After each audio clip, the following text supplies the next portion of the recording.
Hi there, it's Kevin with RogueDeckbuilder.com here with another spoiler video for the 5th of April. And we are almost done with the entire set of Dominaria. I was very surprised by my comment section, by everyone just being Debbie Downers about this set. I don't know, maybe I just analyze this set differently than most people, because this is still looking to me to being the best set printed since, in my opinion, either Ravnica or Innistrad. So Return to Ravnica or Innistrad. I've hyped some sets in the past as like really fun sets.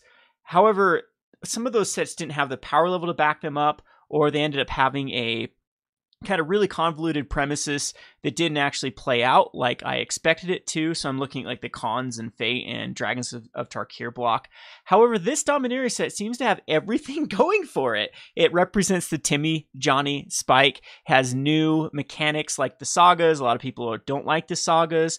I'm pretty 50-50 on them. Of course, any card that takes a lot of work around them to sequence and brew around or synergize around is going to get a nod in my direction. There is a lot of pauper cards in this that I think will see play, and there are like I said, a lot of these kind of wacky brew cards that I think I'm gonna have a lot of fun trying to find a place for them in Standard. So I also think the power level is there for Modern. There are a lot of cards that are going to impact Modern, and in this day and age, it's very, very tough to find cards that will actually do that in a format such as so deep as Modern. So let's just get down the spoilers here. Again, this so far is an A+ set. It seems very, very fun. It doesn't just have some sort of really narrow focused synergies like tribal or artifacts or all this nonsense we've had with Kaladesh block and Ixalan block. And I think that if I were to pick my favorite Standard block right now, it would be Hour of Devastation and Amonkhet. At least it has the most going for it as far as synergies and flavor and whatnot. I'm not a fan of Ixalan, not a fan of Kaladesh. So this is a good change for me. So let's get off the spoilers. The first is Dredge Sentinel, a 3 mana for a 2/1. You can tap it and it gains indestructible until end of turn for 3 mana. Pretty much a filler card, but this is actually a pretty good draft card. This is a good, like, I would say 16 through 21st card. A lot of times picking up this particular card that can just be a nuisance to get rid of. So the Dredge Sentinel, of course, is going to work well in that sort of slot to then chump block bigger creatures and be something that can get you to your late game if you're black, or even just be, I guess you have to tap it though. So no, I guess if you attack with it, you can still tap it. Yep. So it's still gonna be a pretty aggressive creature too and keep alive. We get a Syncopate reprint with a blue and an X. You can counterspell unless its controller plays X. These typically, and then if the spell is countered this way, you exile it. These typically have seen play in their standard formats when they have been printed. Has this ever been printed since like Invasions? The last time, I can't remember if this particular one has or not. So, and I can't remember if this was a common or not. So it's definitely another great card in the arsenal of counter spells. Like I said, I can't remember if it's legal in Pauper or Modern at the moment off the top of my head, but it's definitely playable in both of those formats. We have the Fire Elemental, just kind of a vanilla 5/4 for 5, but that's right on curve for a good top end. Again, this is your good 20 through 24 pick a lot of times if you need something in that mid-range slot. Then we have the Mesa Unicorn, a 2 mana for a 2/2 lifelink. So it's the exact same thing as the Bishop, except it is a unicorn instead of a vampire. Of course, the vampire is going to be more relevant at the moment, but it's another lifelinker that can actually work with. I can't believe they didn't make this unicorn horse.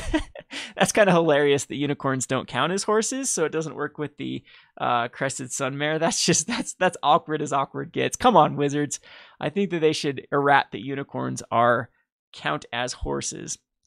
Womp womp for that, for the poor old Crested Sunmare. We have the Thorn Elemental. Thorn Elemental is a 7/7 for 7 mana. You may have Thorn Elemental assign its combat damage as though it weren't blocked. This has been a popular card with casual players for a long time. I've even seen it in some Commander decks from time to time, as it's basically unblockable, as you can do the damage as it weren't blocked. And with that 7/7 body, that's kind of a nice little card. Again, it's very, very high top end for draft. It's probably not playable in Standard at the moment unless something drastically changes with how the format plays out.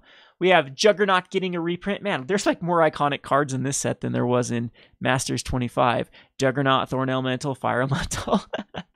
That's kind of hilarious. All right, so we have the Unwind, a 3-mana counter target non-creature spell, and then untap up to 3 lands. Jeez, haven't they learned anything by these untap so this can actually ramp you like crazy. Right now we have Gift of Paradise, we have Gilded Lotus, we have a lot of things that can actually generate more than 1 mana when you tap it, and Unwind just seems bonkers. I could Bluetron want this to just go crazy with, like you counter the Unwind and then still have the mana to do something at your end step.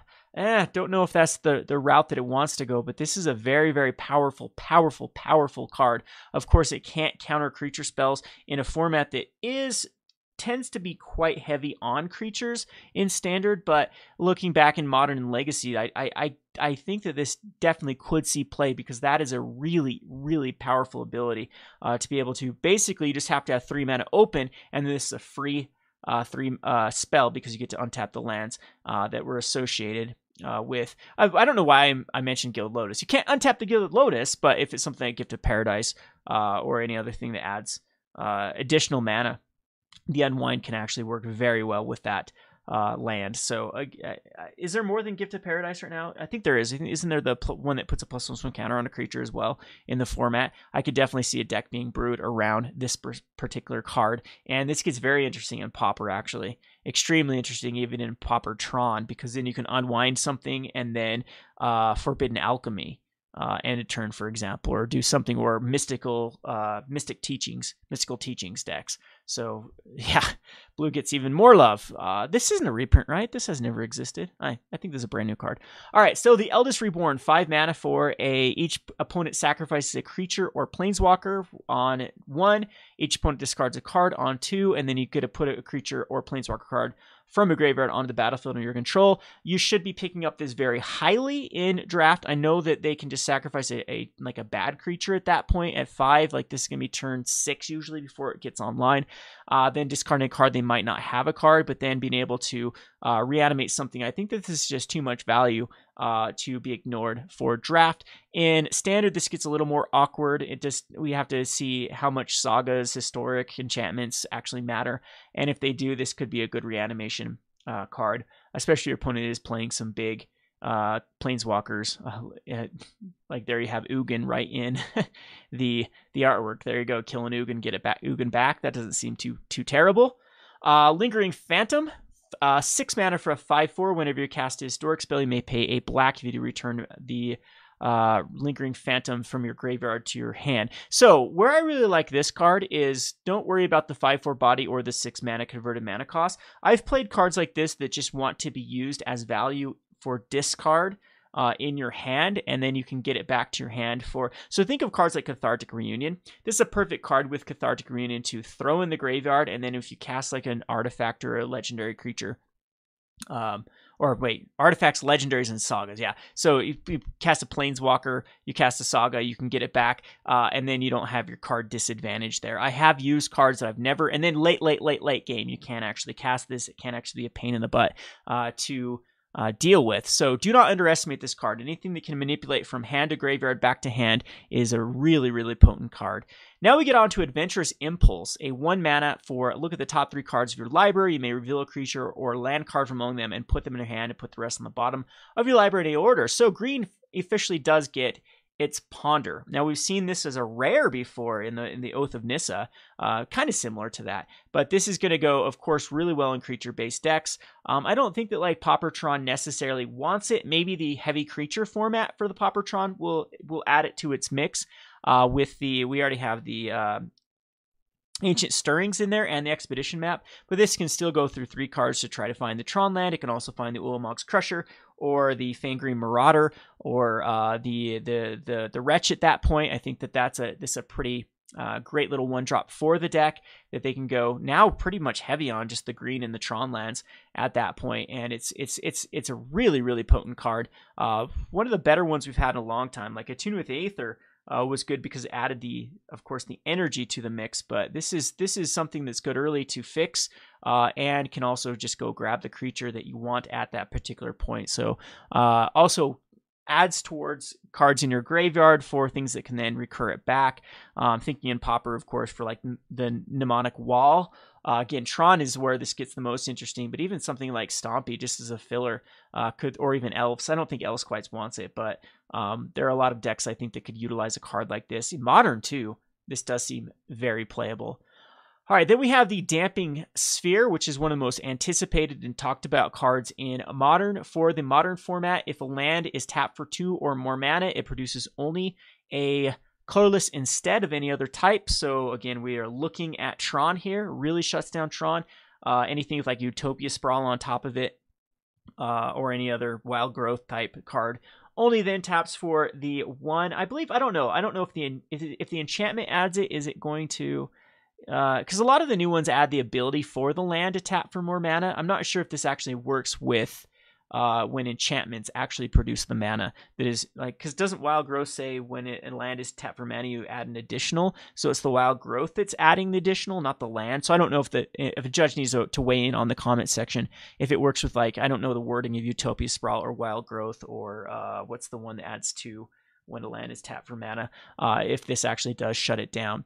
The secondary part of this is each spell a player casts costs 1 more to cast for each other spell that player has cast this turn. So of course, we're looking at Storm. This really does just shut down Storm's ability to really go off, like negates, even worse than just the Barrel. So it's going to be the first spell will cost, of course, 1, and then the next spell costs, will cost its normal cost, the next spell will cost an additional 1, the next spell after that will cost an additional. So yeah, this will absolutely damper Storm from being able to go crazy. This is actually not too bad. This is a pretty good little spell against Snapcaster Mage too. We'll make another card, like Lightning Bolt will cost 2 mana, for example. I think this is a pretty decent little card.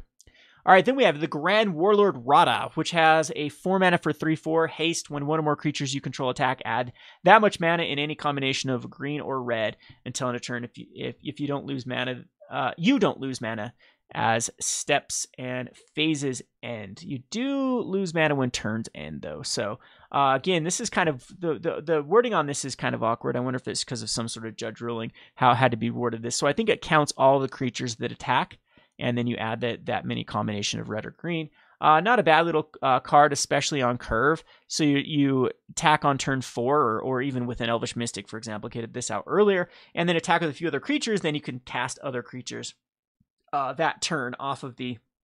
So, for example, right now in Standard, you attack in with the Grand Warlord Rada and one other creature, and you can hold up Lightning Strike. And you actually add it before blockers are declared. So yeah, you can attack in and then Lightning Strike something off, Magma Spray something, Harness Lightning, that sort of thing. So this is actually a really potent card. I think Legendary is actually going to keep a lot of these cards in check, because this is a card I think you'd want multiples of, and this can be quite awkward if you do have multiples. All right, so we have the Goblin Chain Whirler. This is interesting for Devotion. We haven't had a 3 Devotion that has been very good, so let's see if this one is good to actually make the Fanatic of Mogus good. First strike, when it enters the battlefield, deals 1 damage to each opponent and each creature, so 1 damage to each opponent and each creature and planeswalker they control. That's pretty good to get around Lingering Souls tokens. Absolutely, that is not bad at all. The first strike 3/3. Yeah, this could bring Devotion into a thing with like Nykthos Shrine of Nyx, and we have the Boros Reckoner. It doesn't hit your own stuff though, so I guess it doesn't work with that. But yeah, now we have two things that add triple, and then curve with a Fanatic of Mogus. This is actually pretty sweet. I like this card a lot. This is on power level 4, 3/3 first strike for 3. That's not bad at all. Clears those Lingering Souls tokens, or in this case, the Oketcher's Monuments tokens, all gone. There are a few other tokens, like Sapling tokens, that have been added to the mix for this set. Plant tokens still exist. Servo tokens still exist. So this is a very good addition to Standard. And like I said, I think it's Modern playable at this point. All right, so we have the Joda Archmage Eternal. Oh, by the way, Goblin Chain Whirler, since I do actually run a commander deck that probably wants this, Nahab. This deals 1 damage to each opponent, so it can actually ramp up Nahab. So I might just chuck it in the Nahab deck. That'll be an interesting card there. All right, so we have Joda Archmage Eternal. So maybe the banning of the ban list for at least Feldar Guardian needs to be in Brawl because now here's a commander that can actually cast it. Joda Archmage Eternal, 4 mana with the Jeskai colors, 4/3 flying. That's pretty good. And then you can pay one of each color rather than paying the mana cost for spells that you cast. This is really, really good. Again, with the Gilded Lotus being entered into this mix and having high converted mana costs like Zacama, I definitely could see a card like this being played in Standard and then ramping out a turn 5 Zacama if you do have the right color combination of mana. We do have a lot of fixing at this point that can add various different mana. We have the Cascading Cataracts right there that can, for 5 and tap, you can add any combination, or do you have to have one of each color? I can't remember what that land particularly does. That's still in Standard, right? That didn't rotate. The Indestructible land that adds for, I don't know. I think that Joda is definitely a very, very potent card. Will be a fun little Brawl card as well, because Brawl, this will be the first one, I believe, that can cast for all. Is there one that actually does exist at the moment? Because the color identity is being included with the colors in the card text. We have the Varric's Bladewing, the 4 mana for a 4/4 kicker, 3 flying. If it was kicked, you put a 4/4 red dragon legendary creature token with flying.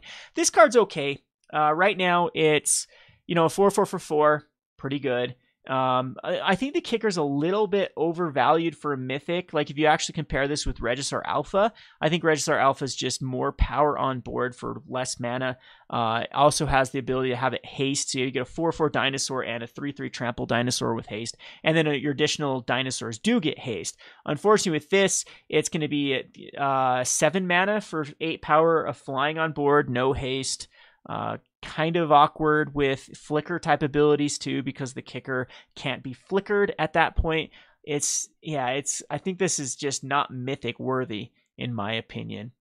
It is one of those cards though that a lot of times red decks do like, especially more of the big red decks, because you can easily just cast this on turn 4, establish a threat, and then if you are to the late game on turn 7 with 7 mana, you actually do get more value out of this. So I'm not going to knock on it too hard. Traditionally, these cards have seen play. I just think it's quite weak compared to the options we have at the moment with the Glorybringer, with the Phoenix, with like the Regisaur Alpha, with Chandra in that slot. It's going to be a tough call to make the Varric's Bladewing over those particular cards at the moment. But rotation, this could be those, a good little addition there. Urgoros the Empty One, 6 mana for a 4/3. Whenever Urgoros the Empty One deals combat damage to a player, that player discards a card at random. If that player can't, you draw a card. Kind of cool card for Noth the Guiltleaf Commander, one of the decks that I probably will throw this in. I don't know, though. Usually I don't like attack effects where I have to wait an entire turn. And it's only one person. Yeah, this is kind of awkward, actually. I know, I understand this is like hypnotic. I think it's just too high. I'd rather seen this as a 3/2 for 4 mana, or a 3/2, or even a 2/1 for 3 mana flying. As it's by the time you're on turn 6, the draw effect is going to be quite weird. It still dies to Lightning Strike. Yeah, this card's garbage. Now that I'm actually looking at it, it's going to be a decent little limited pick, but yeah, good luck seeing this, having this see play in Standard at the moment.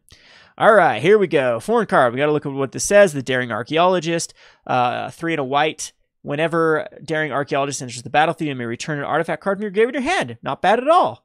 Whenever you cast a Historic Self, you put a +1/+1 counter on the Daring Archaeologist. This is absolutely a very, very good card. So, as you can see, it's just the Treasure Hunter reprinted, and then it gets the ability of getting bigger. So it's a little bit bigger body, and you most likely this is going to be a 4/4. After the next turn when you return something back, even casting something like a Bone Splinter, or what's the one we have right now in the format? No, that one rotated but we do have some 0/1 cost equipments at the moment we can throw in, and then you can get back something back that went to the graveyard, like a Saga, and get more value out of it. And then like right here in the thesaurus here, it's kind of putting a couple cards together, and this card can be a threat later on. It's just pure value. It's great with Flicker. I'm happy with this. So as a historic spell, if there happens to be like a legendary spell that flickers, doesn't this like go crazy? We'll have to wait and see if that's the case. Anyway, we'll get back to the spoiler. Here we'll have to throw up another one. We have the Llanowar Envoy, a 2 and a green for a 3/2.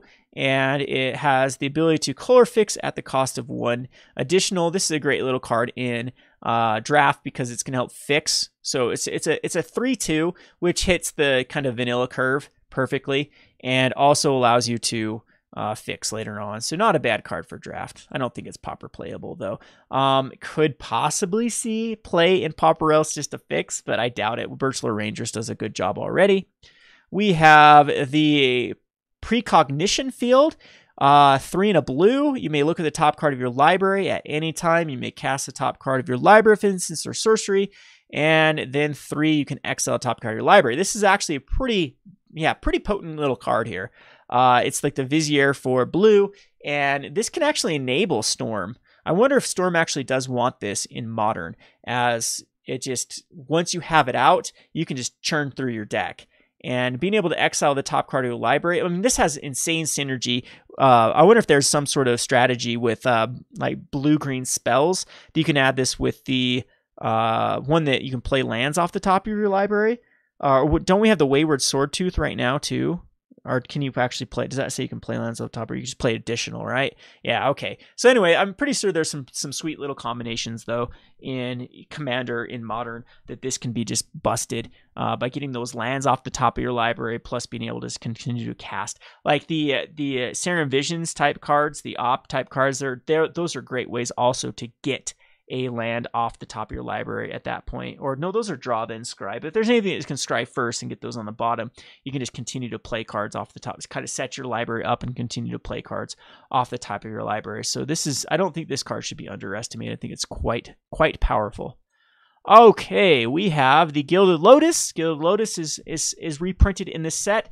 Very powerful with the Metalwork Colossus Paradox Engine type shell that used to exist with the Hedron Archive. When that rotated out, it kind of killed that whole strategy. I think that this could bring a resurgence back to the Metalwork Colossus because you are able to pump this out very quickly and then have some value based off of it. We could also see this in any other sort of Paradox Engine type deck, just to go crazy with the Paradox Engine, because Gilded Lotus is exactly what you want to do with the 3 mana of any color. That adds the blue, of course, and we've seen Paradox Engine decks in the past that once they do get something like this established, cast a spell, untap, cast a spell, untap, cast a spell, they can go through their entire deck, and then at that point, you can just cast a finisher like the Aetherflux Reservoir. I think that Gilded Lotus will breathe life into those cards again. Is it worthwhile to invest in those particular cards? Probably not. There's probably not enough time before rotation. However, these decks should show up in standards, if not a tier 2 deck, at least every now and again you'll see these type of decks.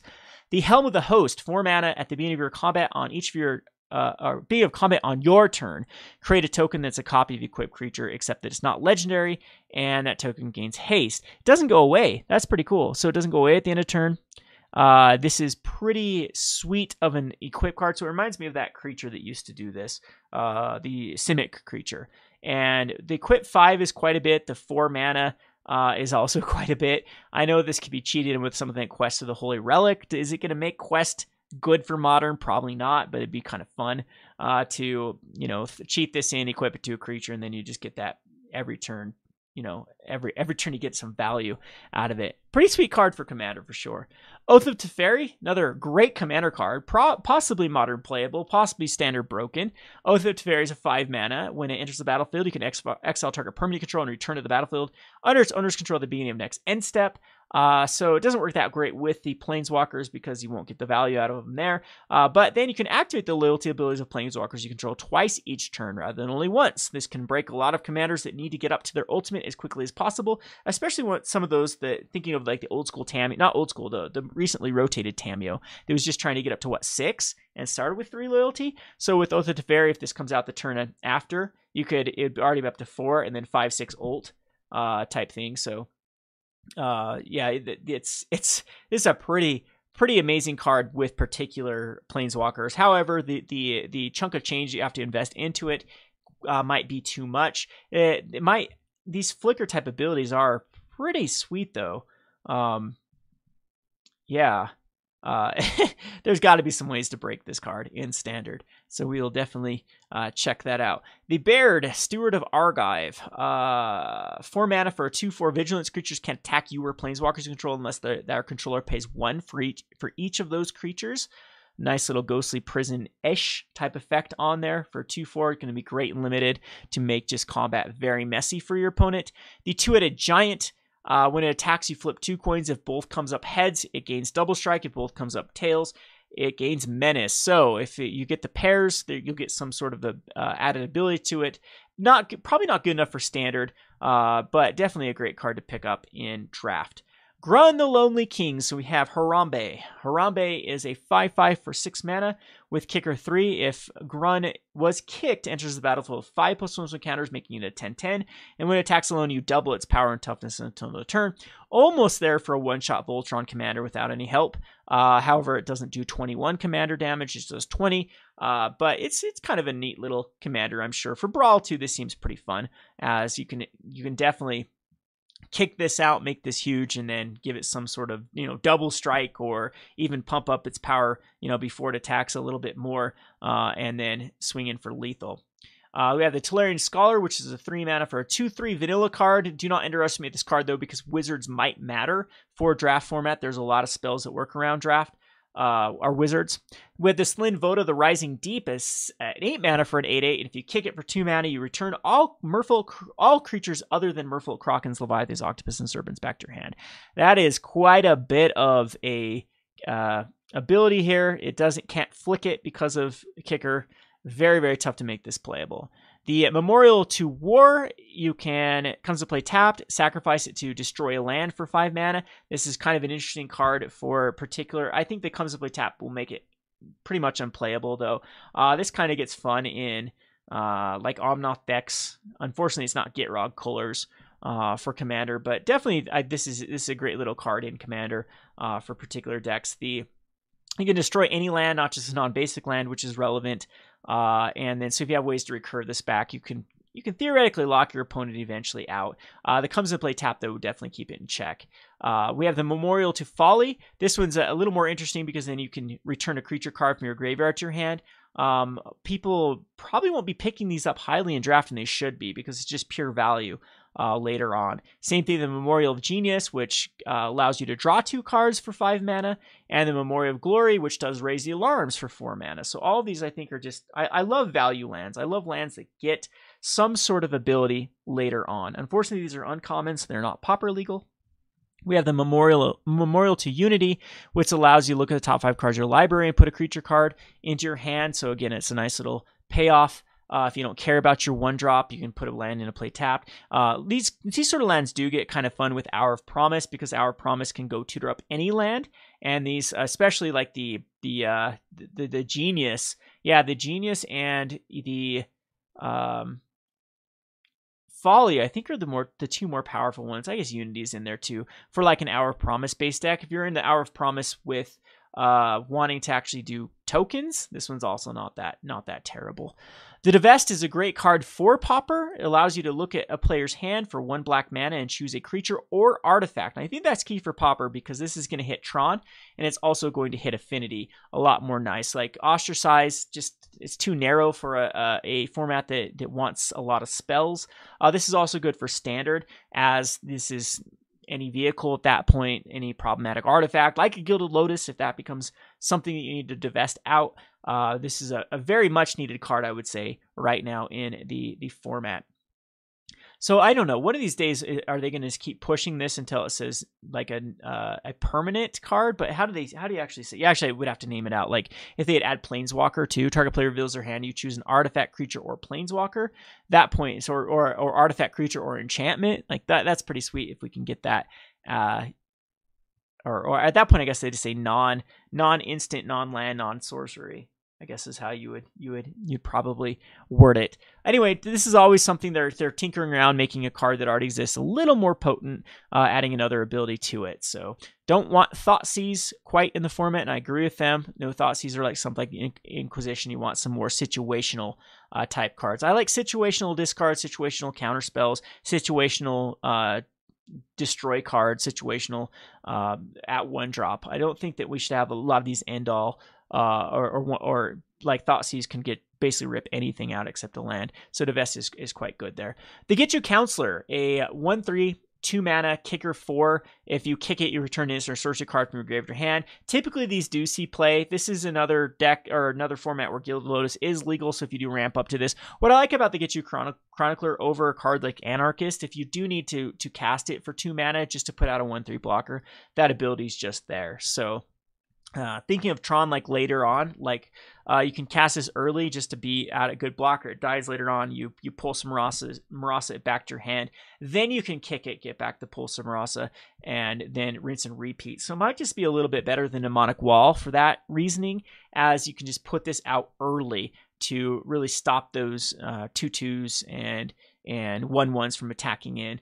Stops the ninja in its tracks in Pauper. Until you can get established, for example. So I do like this Get You Chronicler. The Sage of Latnam. Sacrifice an artifact, draw a card. Unfortunately, this is uncommon, so you can't do the cards like the Ichor Wellspring with it in Pauper, but this is kind of a cool card. There are some eggs in Standard that do want to die. We have the Adelaide Cinder, the Cinder Wind, which is 3 mana for a 2/2 flying haste. Whenever you cast an instant or sorcery spell, wizards you control get +1/+1. This is pretty sweet. There are a lot of wizards like Soulscar Mage right now in the Standard format that you can pump up. I think wizards will be a tribal deck based on this card. It actually gets very interesting in Modern as well, as you can pump up any other wizards. It's Delver Secrets, for example. It's a ton of cards going back in the history of Magic that work very well with this. Unfortunately, the Young Pyromancer is not a wizard, but Snapcaster Mage is, for example, and this is a very, very common creature type. Karn Sign of Urza. This is by far, I think, the best card out of the set and has the most potential. It's one of the better Planeswalkers printed in a long time, with a whopping 5 starting loyalty, meaning that you can safely use its +1 ability, reveal the top 2 cards of your library, and opponent chooses one of them, put that card in your hand, and exile the other with a silver counter, and then you can put a card with a silver counter on it from exile in your hand with a -1. So your opponent's going to give you, of course, the land or the worst card at that point. But later on, you're going to be able to get back the cards you wanted. And this is a pretty potent card for the starting loyalty of getting up to 6 and protecting with card advantage. The -2 creates out something that can protect Karn. At least it's a 1/1 because it gets +1 for each artifact control. It reads itself, so a 1/1 construct can protect Karn if you need it to. Later on, this can be used as your finisher. So I'm actually hyping this card. I think this can be everything you want it to be.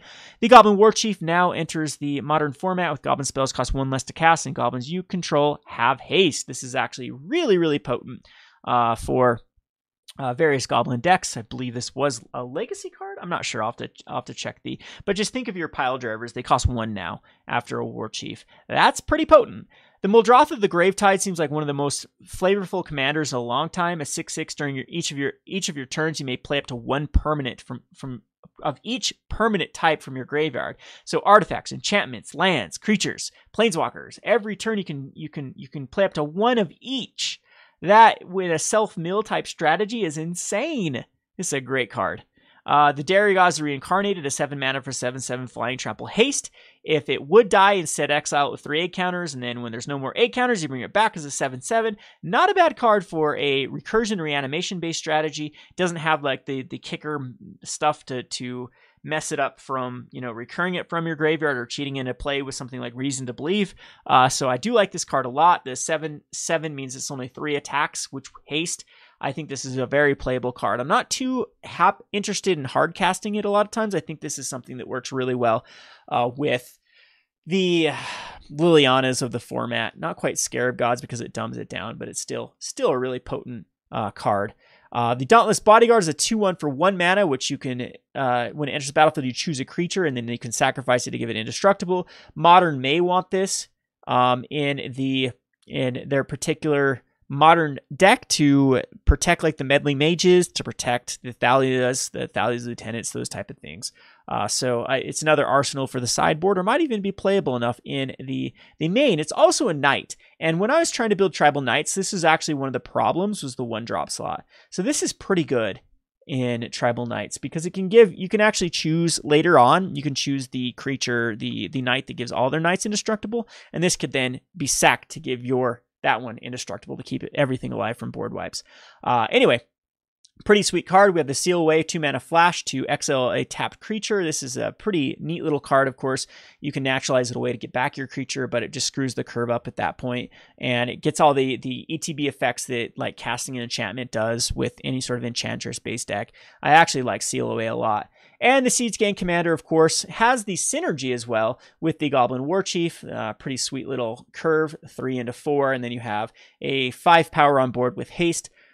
With the Siege Gang Commander, anything that pumped them up, we do have a few cards in the format at the moment that actually work with Tribal. Like the what's the one for Mixelon that gives all creatures of a chosen type +1/+1 and reduces their cost. You could theoretically go goblins. I think we actually do have quite a few goblins. There are quite a few goblin pirates in the mix at the moment. And I think that's where we got to with the last spoiler video. So all in all, I still think that this is such a potent set. I don't know where all the moaning and complaining is coming from with this set. This set seems to be very flavorful. It seems to represent the Timmys, Johnnies, and Spikes quite aptly. I think that has enough cards that are going to shake up Standard. Even just a card like Gilded Lotus adds a whole new angle to Standard. And we have a lot of just really, really good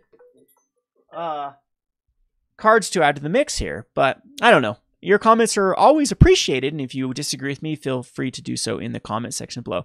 This has been Kevin with RogueDeckbuilder.com. Thanks for watching.